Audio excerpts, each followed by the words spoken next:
नमस्कार मंडळी, जय गणेश. तुमचं सेकंड पार्टमध्ये मनापासून स्वागत करतो.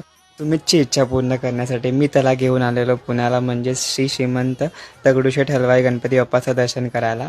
त्याला विश्वासही बसत नव्हता, पण त्याची इच्छा पूर्ण करायची होती. मग बाप्पासाठी आम्ही जास्वंद आणि दुर्वाची जोडी घेतली आणि पहिलं दर्शन करून घेतलं. खरंच बाप्पाचं दर्शन केल्यावरती एवढं प्रसन्न वाटतं ना, मी ते तुम्हाला शब्दात सांगूच नाही शकत. सर्वांना एक विनंती, तुम्ही जर बाप्पाचं दर्शन घ्यायला जातात, तुम्ही आधी मन भरून बाप्पाला डोळ्यांनी बघून घ्या, दर्शन करा आणि मग नंतरला मनसोक्त फोटो काढा.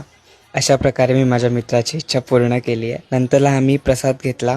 प्रसाद घेणं इज इम्पॉर्टंट. दर्शन घेऊन झाल्यानंतर आम्ही घरच्यांसाठी थोडी शॉपिंग केली. शॉपिंग करताना मला थोडी शॉपिंग बजेट फ्रेंडली वाटली, सो तुम्ही सुद्धा नक्की करू शकता. खूप वर्षानंतरचा हा आमचा सोबतचा चहा असेल, जो आम्ही सोबत बसून पितोय, आणि हा दिवस पण चांगलाच लक्षात राहणार आहे माझ्या.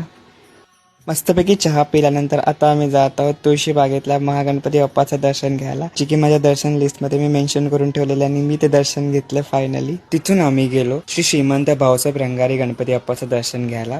सुमितनं मस्तपैकी या बाप्पाच्या मूर्तीचं वर्णन केलं आणि जरा सुद्धा वेळ न घालवता आम्ही इथे येऊन दर्शन घेतलं मस्तपैकी. बाप्पाची मूर्ती एकदम अट्रॅक्टिव्ह दिसत होती. सर्व फिरून झाल्यानंतर आम्ही दुपारचं जेवण करून घेतलं. तितक्यात जेवण करता करता किती वाजले समजलंच नाही, आणि आमच्या ट्रेनचा टायमिंग झालं.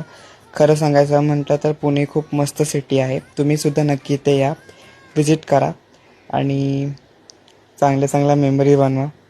तशा आम्ही सुद्धा दोघांनी पण मेमरीज बनवल्या, खूप एन्जॉय केला. भेटू पुढच्या ब्लॉगमध्ये. तोपर्यंत काळजी घ्या. Bye bye, Tata.